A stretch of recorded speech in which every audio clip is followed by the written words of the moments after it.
We're live now. Boom. Okay. So good evening. We're trying something a bit different tonight. This is a kind of Substack version of our usual YouTube podcast. A paratrooper and a yogi walk into a bar with Shana Meyerson, who is the host of the Yoga of War podcast, and she's interviewed some really fascinating people on there.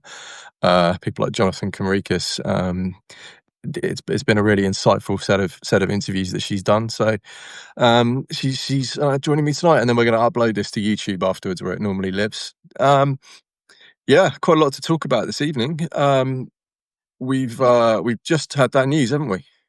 Yeah, amazing. I feel like, honestly, it's been, I don't know, 10 years since I talked to you last Monday?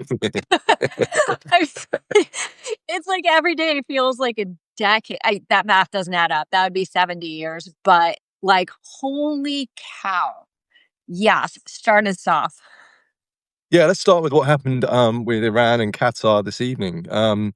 Sounds like from the reporting we can see that 6 missiles were fired towards Al Udeid. And this to me feels very much like a piece of staged managed theatre. We've seen it before, for example, on the Soleimani strike under the last Trump administration. It gives Iran an off-ramp.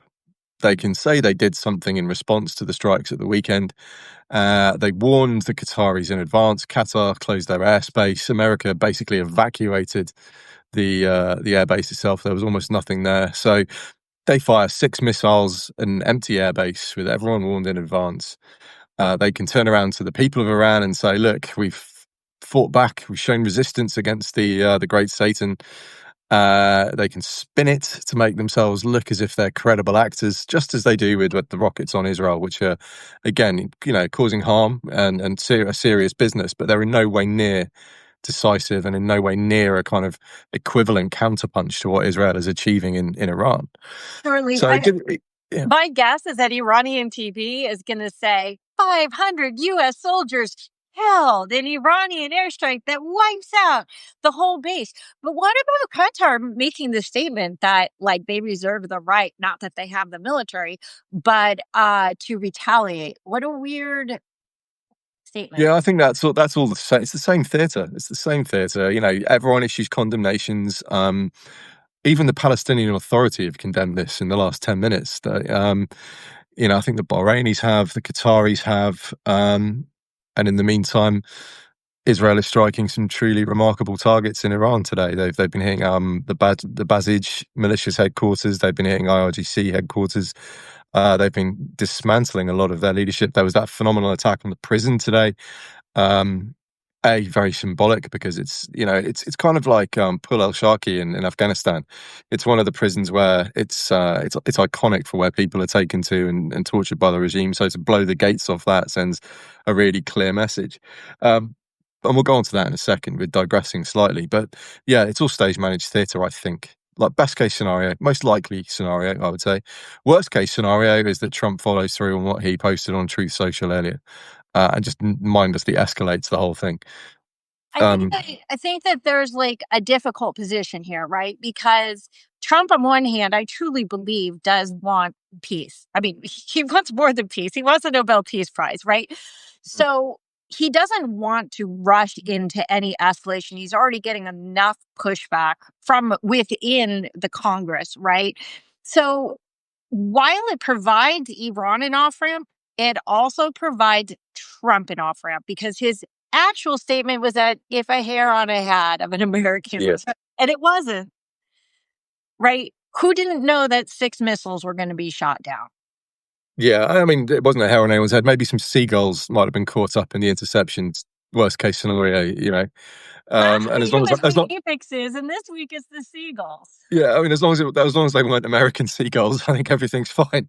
Right. So I think that's far and away the most likely.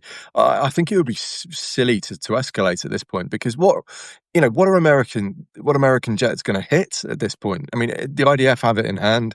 They've had a constant flow of aid, military aid, coming in since this started, from Germany and from America. They've got enough missiles. They've got total air freedom. They can do whatever they want in the skies of Tehran. So I just don't see what value Americans add at this point. They've added all the value they needed to by striking the depth positions in Fordo.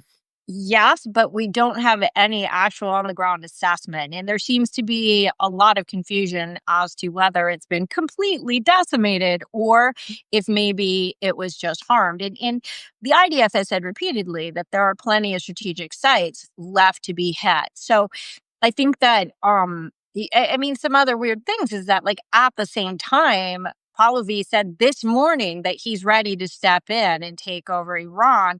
And now we're hearing more rumblings of, okay, maybe regime change. And all the political dissidents now get to run out of jail free. So a I mean, lot. Pahlavi says that about once every week anyway. I think he's been saying that once every week for about 46 years.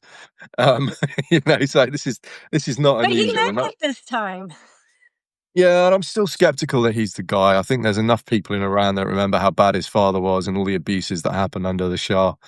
Then there definitely is a strong anti-Pahlavi sentiment on the ground in Iran. And I was lucky enough to be in a briefing this morning with an American Iranian who'd fled the country, and he had sort of, I liked it particularly because he kind of validated where I was anyway, which is that there's not a kind of coherent mass in Iran at the moment. And on top of that, the regime is sitting on road junctions and main highways and intercepting people and doing, stop and search effectively, to make sure that nobody is carrying weapons around the place and nobody is in a position to rise up right now. So if we're serious, if Israel is serious about trying to create the conditions for regime change, and I think that's a really important distinction.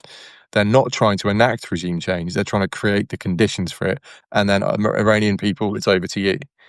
Now you're saying Israel. I'm talking about Israel plus the United States, because we're talking in context of the potential escalation of today's missile strikes. And by the way, yes, I agree. It seemed performative, but how many missiles and launchers do they have left also, right? Their last strike on Israel was like a missile.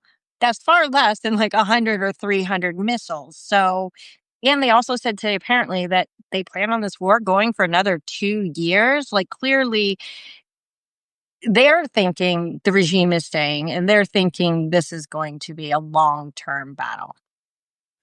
I would be surprised if it lasts another week. I agree. I would. I think I'd be that's surprised. what they're saying. That's not what Iran is saying. Yeah, but if they're saying it's going to be 2 years and then they escalate by performative or otherwise shooting on U.S. bases, is Trump going to say, okay, time to change? It depends, I think. If they do it lots and don't give warnings and they actually mean it, if they shoot them with anything other than a performance in mind, then yeah, that's going to draw the US in. But the launches are getting heavily degraded. The launches that are left are having to move, which puts some of the missiles out of range of Israel. So the more they move south and east, the fewer missiles they actually have that can strike into Israel itself. The rate they're coming in at, the missile defenses in Israel are all over this. So it's it doesn't make a huge amount of sense to me to have Iran continue this once Israel says that's it, we've done enough. Because what Iran does have is the control over their media, and as you said, the ability to say to their people, look, we went toe to toe with the Israelis and the Americans, and we're still standing. That's basically a draw, and that's what they can claim off the back of this, because they do have images of burning buildings in Tel Aviv and Haifa and all the other places. They do have the fact they've fired rockets at a base in Qatar that forced the Americans to withdraw all their aircraft so they wouldn't get hit by the mighty Iranian missiles. They've probably got enough PR here, which is all they really need. And they're not achieving anything militarily by continuing to fire. So, I think it makes a lot more sense to me that they would stop when Israel stops rather than try and drag this out. And, saying 2 years again feels performative to me rather than a genuine threat. Does that make sense? It 100% makes sense, but there's also the issue that's the same with Hamas, which is survival is a win. And so if the Ayatollah or whoever his named successor is, most likely more hard wing than he is, even if you look down the ranks of the IRGC, then they waited out 3.5 years, and then what? If we don't have regime change, just like Hamas, they won. They won. They got what they wanted. Yeah, well, the stated objective of Israel was to get rid of the nuclear Yes. capability. Okay, that's not achieved, but it is delayed. Yeah. And the issue with forcing regime change is that it reduces the chance of success of that regime change, I think, is the issue. By which I mean having something come through afterwards that is amenable or better than what we've got at the moment. Because I think if you look at successful kind of, the regime change is a bit of a clumsy term. And, if we look at successful changes in government, shall we say, successful revolutions, successful, overthrowing of tyrants and dictators, all the successful ones come from internal driven change. And so if Israel and America force that regime change, then actually I think it might be counterproductive, because people would see that as external meddling. They would see that as an attack on Iran, the country, rather than just the regime itself. If you don't have that mass, that collective mass who are ready to rise up in concert to take over, then you're at the risk of two things. One, it not working because there's not enough people. Or two, once the regime is gone, the disparate groups that rose up then fighting each other for power. So there's so many kind of variables that come into this with regime change, which is why I'm actually quite hesitant in terms of supporting it, because there's so much that could go wrong if you push it, and there's no guarantees that you're going to have anything better than what we have now, which is not ideal. Yeah. I mean, so I have a question just about warfare in general, because obviously there's a ton, right, of whatever parallels or analogies being made to World War II, right? And it almost seems like every time we go back to, okay, well, we had regime change, we, for all intents and purposes, got rid of an ideology, we had full capitulation, the Allies took over the Axis, good prevailed, many died, like all of these things. Did all of those things change in the last 80 years, that none of them is relevant anymore? Because that, to me, is proof that all of those things are possible. I mean, we know they're possible because they've happened. But did the rules of war or something change so dramatically that that's no longer relevant? Well, it's a very different situation to World War II, because in World War II you had millions of soldiers on the ground seizing and holding Germany, be that half of it the Red Army, half of it the Allies. And that gives you the ability to actually control what's happening on the ground. The issue with doing it from the air is that once you've decapitated the regime, you've got no ability to influence what comes next. You can't have a military administration. You can't have troops on the ground to suppress any dissidents or anything like that, or any former regime supporters, etc., etc. So unless you're going to commit to a full-on ground-holding occupation, which has never succeeded in Iran ever due to the geography. I mean, if you actually look at a topographical map of Iran, you can see how mountainous it is and how huge. And then, of course, you've got the deserts, and it's a mission from hell. We don't have anywhere near the troops. I think even if you put the entire U.S. Army, like all of it, into Iran, you probably still wouldn't have enough troops to hold that. Never mind the fact the IDF doesn't have an expeditionary capability. The IDF does not have the ability to project forces anywhere other than its border states. So They have paratroopers. You're a paratrooper. yeah, last time they jumped was the last time we jumped, which was at Suez, Exactly. and that went really badly. Okay, but when's the last time we used a B-2 bomber to drop a 30,000-pound bomb? Never. So I don't know that because it hasn't happened in X number of years is justification for why it can't happen. But I'm not saying it's going to happen. I'm just being contrarian because you're a paratrooper, and I know the yogis aren't going to save the day on this one. I But don't know. You could go in there and just bend yourselves into all kinds of shapes and just confuse the Iranians. Like, what are those people doing? How is that woman doing a handstand? But I do have a question, though, because I fully agree and understand what you're saying. However, the people of Iran are begging for support. They're begging Israel, they're begging US, the people who do want to overthrow the government. Obviously not the IRGC isn't like, "Hey, help us." So, even if it's just on social media, even if it's just, a bunch of people who happen to be on social media who say, "We want to overthrow the government, but we can't do it without US and or Israeli support." Like, what would that look like? Given what you're saying and given that the paratroopers may not be jumping in, I know we're not sending the entire US Army. How could we support an overthrow of the regime? Yeah, so there's a number of things that could be done. First of all is kind of information warfare. Mhm. And what you're trying to do is effectively cleave the regime from its people and kind of dishearten their troops. It's a psychological bit of warfare where you're attacking their will and their cohesion. And I wrote about that on Substack. That was my last piece, was talking about how we attack Iran's will and cohesion if we really do want to see the end of the mullahs. And to do that, information warfare is the most powerful thing we've got at this point. So seizing control of their internet, seizing control of their TV stations, broadcasting, just AM radio. It doesn't even have to be digital or anything like that. Just AM radio broadcasts saying, rise up or whatever, or talking about how bad the regime are. So you're stoking that anti-regime sentiment. And then the next thing you would do is covert support, practical military support to the groups of your choice, whichever faction you think is best placed to unite the people and get that overthrow going. What you've got going against you is 500,000 Iranians under arms. The regime has 500,000 troops within Iran itself. And they don't need to be any good. They're not any good. They couldn't even beat Iraq in the 80s. This is not like. I mean, do you feel like they're all loyal? The majority are, yeah. But it's been a regime that has aggressively purged dissidents within its own ranks, and they motivate them financially, and there's plenty of incentives for them to be loyal, particularly if it doesn't look like the regime is going to fall.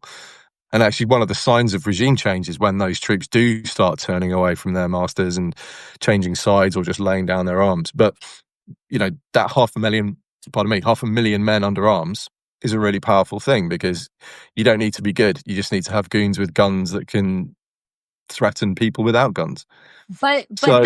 But the bank assets were, so the banks were hacked. They're not being paid right now, and we have the Ayatollah is saying, like, Hezbollah, rise up. And Hezbollah is like, yeah, about that.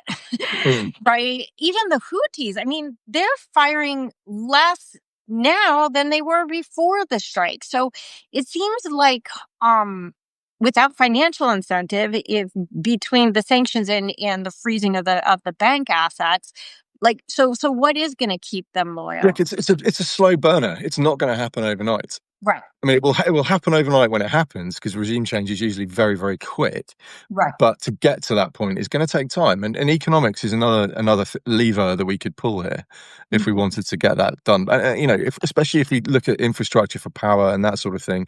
But then you've got a very careful balance to strike, because you don't want all the locals annoyed at you, Israel or America or whoever, because you cut their power and now they can't heat their homes or cook dinner or have lighting in the evening. And they've had power outages in Iran even before this. And that's one of the reasons they were so keen not to give up any nuclear refinement ability, because they actually did want to build some genuine power plants with it. They had a deal with the Russians to have 8 built. So that, them saying that they were refining it for domestic power use is not a lie, but they were also refining it to 60% when you need about 3% for domestic stuff. So there is some truth to the fact they wanted to build nuclear power plants because they've signed a big deal with Russia. But the point is, that's one of the reasons why they didn't want to give it up, is because they're struggling to keep the lights on. Yeah, but and so. Can you correct me? Like, I heard that nuclear power costs something like 5 times as much as oil, and they're one of the most oil-rich nations on earth. Why would they want to? So, in light of those two facts, why would they need nuclear power? Because I think they're spending it all. They're selling it all. That's how the regime makes money to get around the sanctions, which is why sanctions relief is something they were really keen on, because then they could sell the oil legally on the markets, and they could keep the lights on. The bottom line is the sanctions were really hurting them. So, yeah, and actually they are a genuinely uranium-rich country. They didn't the uranium they're refining, they didn't have to import. They've got stacks of the stuff. They can mine themselves. Um, so yeah, that's the other way we do this. You make the people so pissed off at the regime because they can't keep the power on, they can't keep law and order, yada yada yada. That incentivizes them to kind of rise up. But it's all, this is all hypothetical, and it's all really long term stuff. And I think forcing this now would be foolish because the country's just not ready for it. And if you create a vacuum, inevitably a malign actor will fill it. That's one of the key lessons. So I'm really wary of mapping conflict A onto conflict B. I hate it when people do that. Like when half-wits, when Gaza kicked off, were like, oh, it's just like Northern Ireland, you should just negotiate. I was just like head in hands because it's just so inapplicable from conflict A to conflict B. And we can't say that because it went bad in Iraq and Libya and Syria that it will definitely go badly in Iran.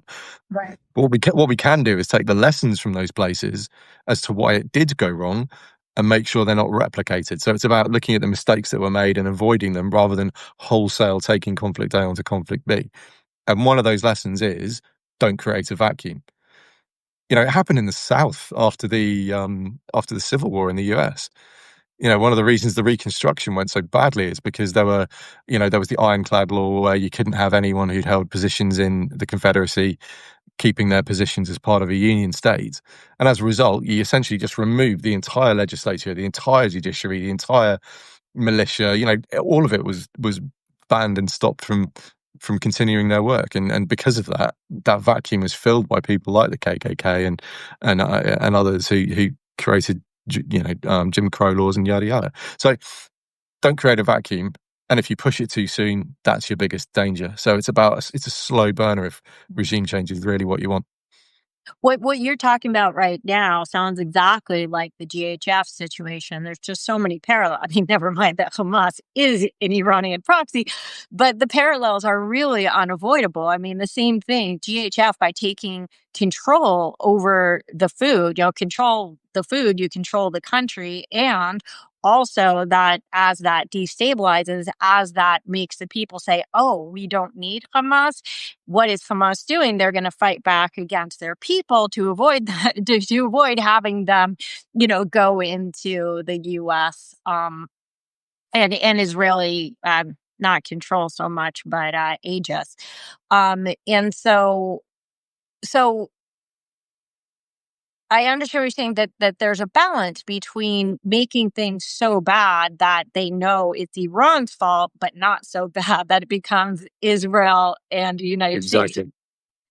Exactly that. It's a careful balancing act. And if we look at Gaza, the theory is that you are separating the people from the bad guys. And that's what we tried to do in Afghanistan. It's what you tried to do in Northern Ireland. It's a kind of counterinsurgency theory because actually Hamas is so battered now, so battered that it's their administrative chain that is the real threat at this point. The fighting threat is almost non-existent. Don't get me wrong, they still have some capability, but it's very much in an insurgent capacity, whereas at the start of the war, they were essentially a formed army with, defensive positions and battle plans and all that good stuff to fight as coherent military units. Now they're fully insurgency. So counterinsurgency theory, you try and separate the people from the insurgents. It's Mao Zedong is the master of articulating this, talking about the insurgent swimming through the people like a fish swims through the sea. And while we're talking about Gaza, that is the thing to do. Is it's aid that's kept that administration in the Hamas administration in power. So removing that lever gives the biggest chance of removing them from the people. And then, of course, the plan, the other half of the plan, is empowering somebody else to take their place, which is what we're seeing, I think, with some of the clans that are being definitely not funded or by Israel. No, definitely not. They obviously they deny it and Israel deny it, but clearly that's the case. So yeah, that's it's very clear who the people are and who the insurgents are in absolutely. Hamas. In Gaza, there's I don't even know how the GHF. I mean, I'm sure a lot of false negatives are getting through, but it's a much harder delineation. Oh yeah, so a conventional situation like Iran is much less complicated than a counterinsurgency campaign, and we don't have the greatest track record with counterinsurgency campaigns for that reason, because they're really complicated and difficult. So the Iranian situation is difficult, but the principle kind of remains the same. Where when you're trying to force that regime change, you are trying to cognitively separate the people from the administration or the regime. And if you can do that, then you give the chance of those three things I've talked about loads of times. The military collapse, the social uprising, and then the tipping point where major figures start changing sides, or the Khamenei buggers off or gets killed. That's how you get to those tipping points. But yeah, long, slow burner, unfortunately. So you use the word conventional, but at the same time, I'll say, and most people will say, they're not rational. Where's the line between rational actors and conventional war?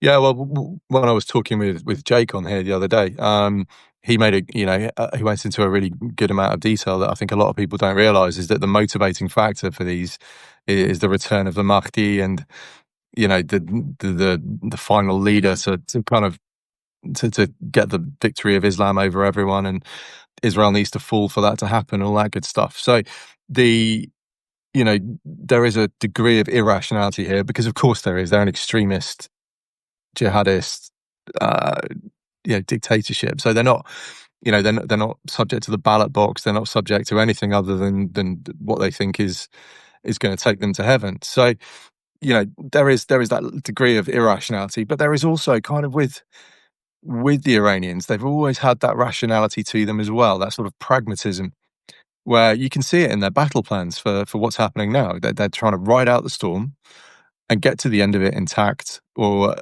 at least surviving, as you say. That's a win for them, and then be able to say to their own people, look, we stood up to the Yahud and the great Satan, and we're still here in spite of the world's only military superpower dropping bunker busters on us. And looks at this stage as if they're probably going to get that, quite frankly. So it's it's not going to be the case. I think that the Iranian people are going to look at this and go, yeah, we had our asses kicked, and we're going to try and get rid of them right now. Define the Iranian people. The in whole the sense of the general population who don't like the mullahs, I think, is probably the easiest definition. Obviously, if we want to go into huge unpacking detail, we can talk about the various ethnic groups and the issue of the Kurds and the Balochs and all those kind of groups that have slightly different grudges to just the fact that they are being forced to wear hijabs or get their eyes scratched out. It's a complicated piece, and I think the biggest danger of the kind of hubris that we saw at the weekend after America weighed in was that it was hugely oversimplifying the solution, and ignoring all these kind of crazy factors that go into how complicated Iran is as a country, and how complicated regime change is, and how complicated it is to take apart a nuclear program. Use hubris meaning American hubris? No, in terms of just kind of commentary on social media hubris. There was an awful lot of jubilation, thinking that those bombs meant that this was it and it was game over, and somehow that was yeah, I did tell you off for it. My message, I was like, cool your boots, little tiny bendy American. So yeah, you jest. I do not wear boots. It's always barefoot in the, I can't even lift up my foot. I'm sitting on a thing. You were looking away when I almost fell backwards off my chair because I'm in a booster right now. But otherwise, I put my leg behind my head just to prove a point. But no boots on or off the ground. They're off the ground now. I can't reach the ground because I'm in my. It's all right. Your exceptional core strength will keep you upright. But yeah, that probably leads us nicely onto the weekend's events, and the shenanigans that went on. I think the first point is what a superb mission it was and how well it went. Astonishing to fly that from Missouri to Iran and back again, and get all your rounds on target and have no casualties, and caused significant damage to the nuclear program. Fantastic! What an incredible achievement, and a good illustration of American military power. I mean, we all knew. I mean, anyone who pays any little bit of attention knows that America spends more on defense than the next 10 countries, and that's why. It gives them the ability to do that. So that's the first thing to say. Fantastic military operation and genuinely impressive. The next thing I think to look at is the messaging around it. I think that's really, really important. And I think what we saw at the weekend was the top of the escalatory ladder. And then more importantly, we saw a step back down again. So Trump gave them 60 days for a deal. They didn't dice. He gave Israel the chance to go for it. It became very clear that it wasn't going to happen with just Israeli rounds. They didn't have the munitions. I do think he left it to relatively the last moment to make a decision. I think there was a lot of backwards and forwards, and a lot of the leaks, certainly the Wall Street Journal, who generally they have been pretty credible over the last sort of 20 months or so. And before, of course, they're a credible newspaper, but over when they're talking about this conflict that's been raging since 7th of October, they've been pretty good with the leaks they've had. Their sources are pretty spot on, and it looks like lots of opinion polls were looked at in America, and there were some pretty tight decisions made. And then Trump gave the order. We escalated to the top level, where we escalate from diplomacy to military force, and then straight away Trump's messaging was straight back to, you need to make a deal now. I told you what would happen if you didn't. Now it's happened. Now you come and make a deal. And so we've seen that messaging, I think, is really important because it shows just how tightly limited that strike was. And also I think it shows that the power of the American democracy in some ways. Because just as that democratic power was exploited by malign actors and disinformation during the presidential election, and forced Mr. Biden to make decisions I don't think he wanted to make when it came to slowing down Israel and Gaza, and perhaps not letting them go as much as he would have wanted to. By the same token, the power of the American democracy had a huge impact on Trump's decision making, and it was firmly factored in to his decision, like what the American people actually wanted, and what his voter base wanted, of course, with the primaries in mind in what, 18 months time or so. Not the primaries, the midterms in 18 months time or so. So there's it's not the sort of commitment that I think a lot of Israelis wanted, where they wanted America fully on board to join in the airstrikes. But it was a democratic decision that was informed by people's opinions, and that can only be a good thing, I think, because that's how military force really ought to work in a democracy. The opinions of the people should matter. So that, I thought that was good. That was good to see. I actually saw it as being exactly what Israel wanted, and I'll explain why I feel that way. First of all, Israel has a lot at stake with the anti-AIPAC contingency here in America that believes that they're Israel's pulling the strings and they control the president and they control Congress and this and that. So Israel has worked hard to dispel sort of the myths that they even want America to do their dirty work for them. And they've said over and over that we could go at it alone. I think that what America did in 35 minutes and 36 hours and 35 minutes, was more than Israel could have accomplished in probably a couple months of slow, burning attacks. But what America did do right is that if the job isn't done, at least we know that there's now access to Fordo because it's been, decimated at least from the air, right? And that now Israel could be more strategic in its attacks, but it could also say, listen, we got this help from America. America gets to say what Starmer and Mertz and Macron want them to say, which is, okay, now negotiate, right? This was all just peace through strength, right? And so I believe that it was very much exactly what Israel wanted: a limited, surgical, powerful strike message from America that hopefully will bring Iran to their knees far enough to be willing to negotiate. Now, I think that still remains to be seen. I think I don't know. Again, all their messaging is to the contrary right now, but there's a lot of propaganda, so you can only trust so much. Yeah, and there's a kind of distraction technique, isn't it? They're sort of dangling the shiny keys whilst they kind of de-escalate whilst you're looking at the shiny keys as they jiggle. That's a fairly standard Iranian technique. But in terms of damage done to the nuclear program, I think we can safely say it's been significantly set back. I don't think there's a great deal of doubt about that, quite frankly. The big concerns are the uranium that was allegedly moved out of there, and Bibi referred to that today. And I'm relatively reassured about that, because if it's on open source, then the intelligence services will be all over it. They've got far more than just open source photos to go on. Yeah. So that's one thing. And also that does present a problem if you do know where it is, because it's very hard to hit it, because when you drop bombs on enriched uranium, you cause huge radioactive dramas. Now, whose problem? Sorry, not whose problem. That's a very rude way of saying it. So, as I, and I think you will say, all of the blood in Gaza is ultimately on Hamas's hands. If Israel and or America have to take out nuclear capacity that causes radiation leaks, whose hands, or whatever, is that blood, which isn't blood per se, whose hands is the blood on? That's such bad English. My mom is going to kill me for that sentence. That was so poorly constructed. But I think Lenny, get a grip of your daughter, honestly.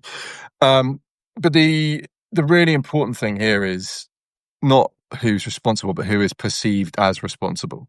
Yeah. And who is perceived as responsible by the Iranian people. And I suspect if we, or Israel and America, I should say, rather than we, if bombs are dropped onto uranium that's enriched to 60% and causes radioactive fallout, I very much suspect that will be laid at Israel or America's door, which doesn't help you when we go back to the regime change conversation. If you're trying to convince the people to rise up, covering the place in radioactive dust is probably not a good way of going about that. So, what's to be done about that is a bigger question, and it looks far more like something covert than it is something coming out of the sky in a ball of fury. The second and other stuff to talk about is, there's chatter about secret refuge, what do you call them, centrifuges. There's talk about underground hidden nuclear bases. Might be true, might not be true.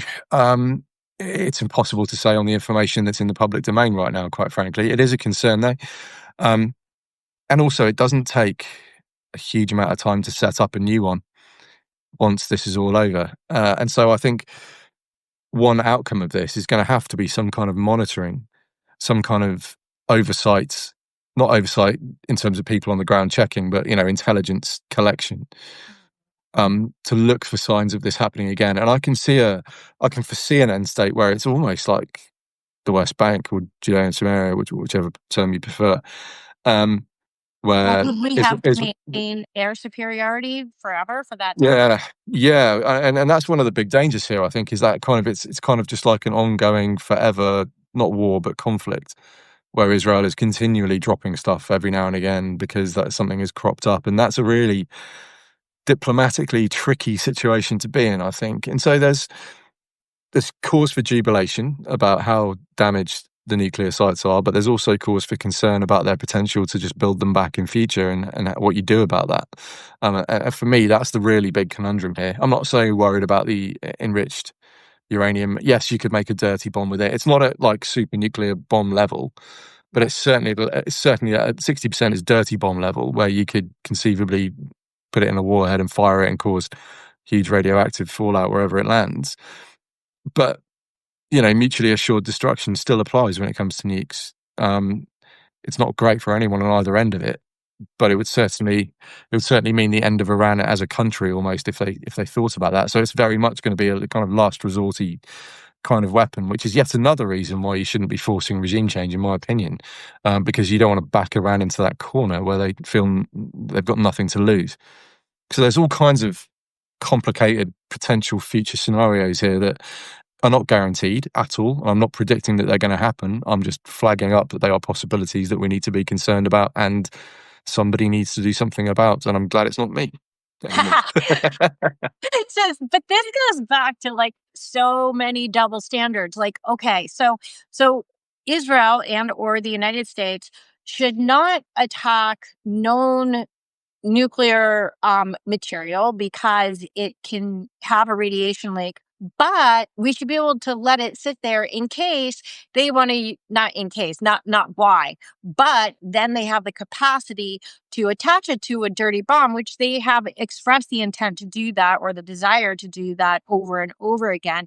And they said today that they're no longer, I know what you're going to say. You're going to say they say this all the time. They're no longer going to comply with IAEA inspections, and they could leave the nuclear non-proliferation agreement. And where does that leave any of this? And so it's just like, do we risk destroying it at the expense of the radiation leak, or because Israel's this big, one dirty bomb could destroy all of Israel? How do we let that sit?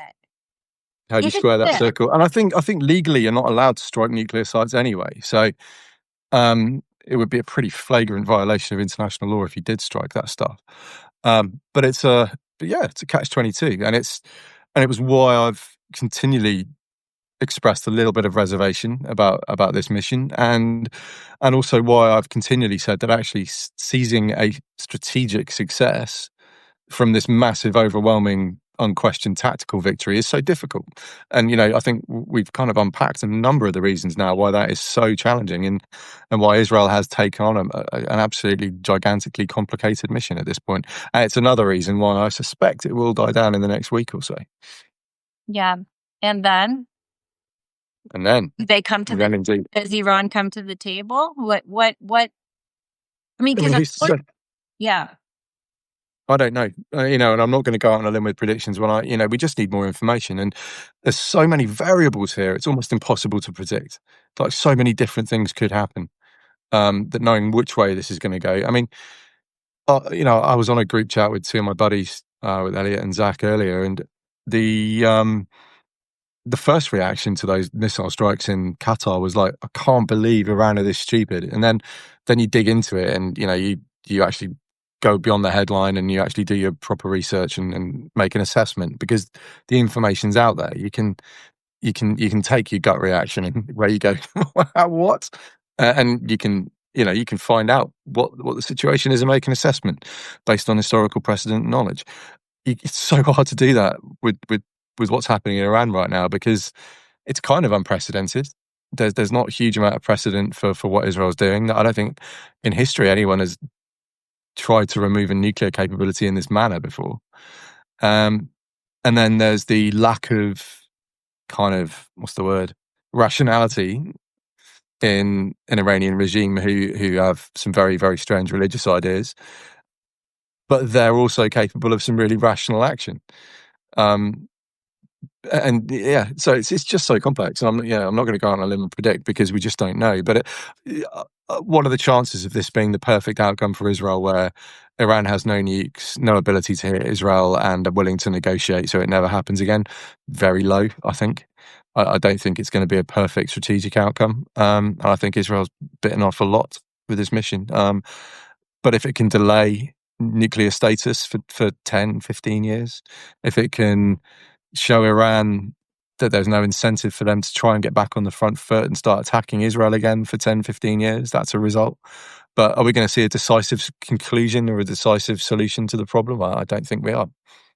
Andrew, may I ask, coming from Los Angeles, I have to ask, because this is my president.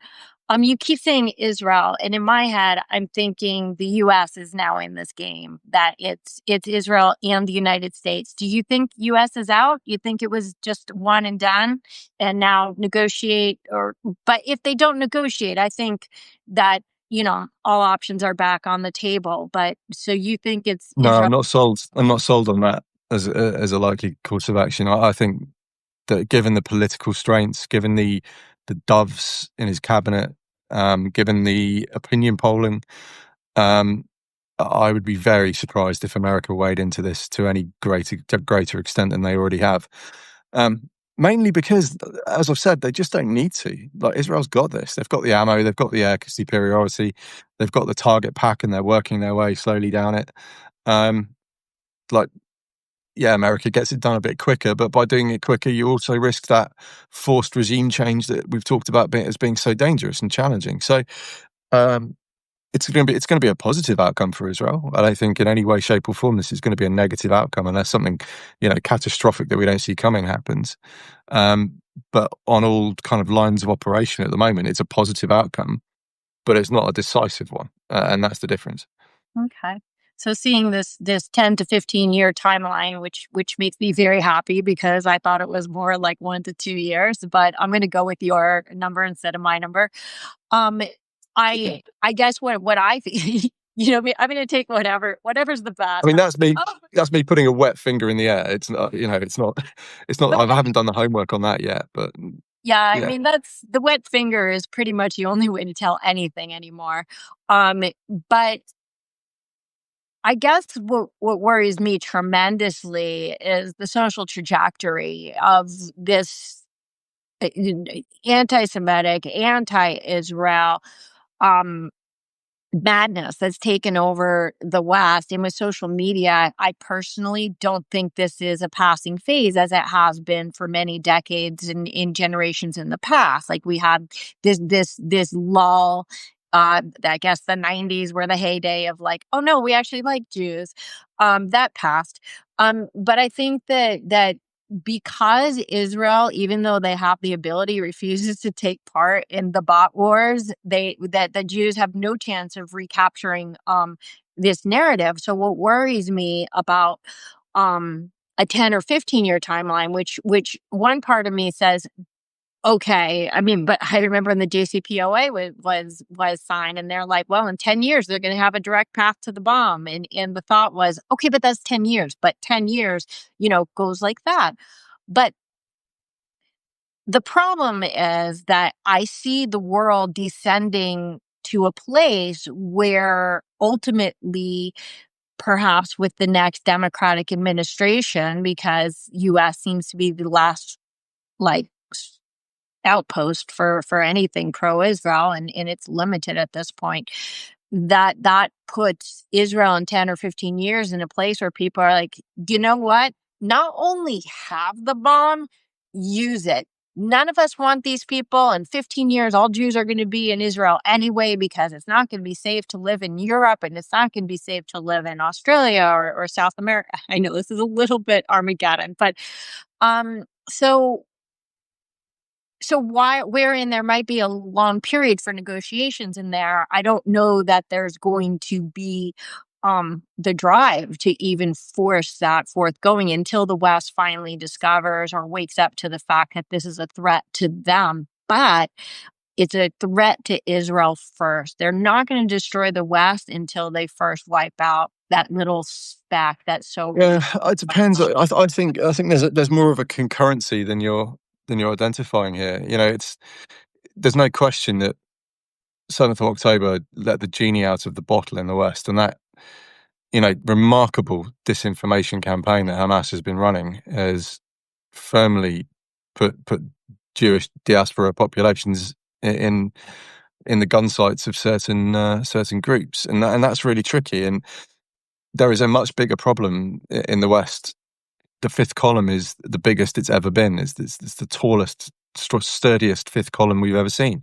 We thought it was bad with the fellow travelers during the Soviet era, but actually this is far, far worse, because there are domestic populations who are firmly on board with it. And they've in many cases imported the ideology as they've emigrated, and in many cases they've managed to bring a lot of native population with them as well. So it's going to be a very, very difficult one for the West to fix, I think, and we need to start asking some really serious questions about integration and how people fit into their new countries when they arrive here, and how susceptible we allow ourselves to be to foreign interference as well, because it's not just happening on its own. It's absolutely fomented and targeted onto the people they know that they can take with them. We've banned Press TV, we've banned Russia Today, we haven't banned Al Jazeera. The president has accepted a jet from Qatar and is best friends with them. Al Udeid Air Base is still there. I think in many cases our ruling classes haven't even identified the problem, never mind come up with a solution for it, and that is going to accelerate over the coming elections in coming years. And it's a kind of failure on both sides. It's a failure in the sense that blithe assumptions were made about how how this would be received. It's blind assumptions that there would be perfect harmony, but there's also the fact that that's been exploited by malign actors, and it's really tricky and concerning. And we have to be very careful as well not to throw the baby out with the bathwater and start demonizing everyone from certain racial and ethnic groups. And it's such a challenging, complex problem to deal with. I mean, it's a bit out of my lane, and I've gone on a bit of a ramble there because it's not something I'm expert in. But these are just my observations of the last 20 months and speaking to my Jewish friends. And Heidi and Adam, my friends in Brighton, they run the memorial for 7th of October, and somebody covered it in excrement just in the last sort of 48 hours. That's the level we're at now. It's deeply concerning, and I don't have the answers, but it is a problem and it needs to be addressed. Yeah. But that's going to go. The point back to where I started off is that's going to go hand in hand with the demonization of Israel and the fact that huge parts of the global South have been incredibly susceptible to this disinformation. I think that's overlooked because we're so Western focused. We focus on what's going on in our countries, but actually huge tranches of the global South are sucked into this. And I'll give you a really quick example because the clip went slightly viral on social media this week. I was on an Indian television station, and the report they played before they brought me on to do my talking head stuff, honestly, you would think that this war was Iran battering Israel. That's right. Astonishing. My jaw was on the floor, but I'm glad it was a 5-minute report because it gave me 2 minutes to put my response together in my head, and I told them straight off the bat that it was complete drivel. But that's a huge country, India, and there's millions and millions and millions of people that were told by that report. And they're allies of Israel, theoretically, and that, but it's all over social media. Tel Aviv is burning. I mean, it's a big thing. And the funny thing is that there's no pushback on the fact that a hospital was hit, a research center for cancer research was hit, a children's rehab center was hit, a preschool was hit. None of that matters. All that matters is that a hospital in Gaza was hit on October 17th, 2023 by a misfire PIJ rocket that we're still blaming Israel for. And so the disinformation is so tremendous. But I do want to say, and yeah, we can't go into this rabbit hole, but living in Los Angeles, obviously, I'm sure you've heard across the pond about the immigration riots going on here, and I think that in America in particular, we've become a slave into the suicidally apathetic rights and freedoms that are not really serving us. That, how could we know there are sleeper cells and let them exist because it's free speech? Why are we allowing people to wave Hezbollah flags and call for death to all Jews or death to America? Why have we suddenly become so multicultural that to push back on any of this is to be an evil, racist, colonialist? How do we possibly protect ourselves when this has been our immigration strategy? And even no matter what Trump is trying to accomplish with this, I mean, we've got so many people right within America who yell outright in public that they want to destroy America. Forget about the Jews. Let's forget about the Jews. I am a Jew. I'm allowed to say that. We're just going to take it out of the equation for a second. Like, at some point, maybe we need new laws because the world has gotten out of control. Yeah, well, there's your First Amendment. There's your First Amendment right there, unfortunately, and that's one of the factors that we've seen lots since the 7th of October is how malign actors weaponize our freedoms against us. That's been a key theme of all the lawfare, of all the exploitation of our free press to spread lies. It's been a really key theme. But yeah, let's maybe do a whole hour on that next time because I think we've got a lot to talk about there. And I think the one point to say here is that I'm not Jewish, although Shana clearly is. With the with all the variety of. I mean, I've got my Israel Warhol. I've got my Jewish mandala, my mezuzah on my yoga studio. Yeah, I mean the signs are all there that you're a Zionist. Just saying. Just a little bit. But just serious point though, as a non-Jew, and I know there's 200 people watching this. Like, if you're not Jewish, stand up for your Jewish friends. It's as simple as that. It just takes every one of us to stand up and be counted here. And that's my one plea to anyone watching is that if you have the opportunity or the platform to speak out, please do that, because that's the first step, is people speaking up. And on that somber note, we'll draw that to a close. So this is normally our new. Oh, please do, Shana. I do apologize. Go for it. Just really quickly. This isn't about standing up for Jews. It's about standing up for humanity, just like people did with Black Lives Matters. At least half the people, probably a lot more, were not Black. You don't have to be Jewish or even a friend of the Jews to stand against Jew hatred. Everybody should just stand against hatred. Hard stop. Beautiful. We need a t-shirt. We need a t-shirt slogan with that.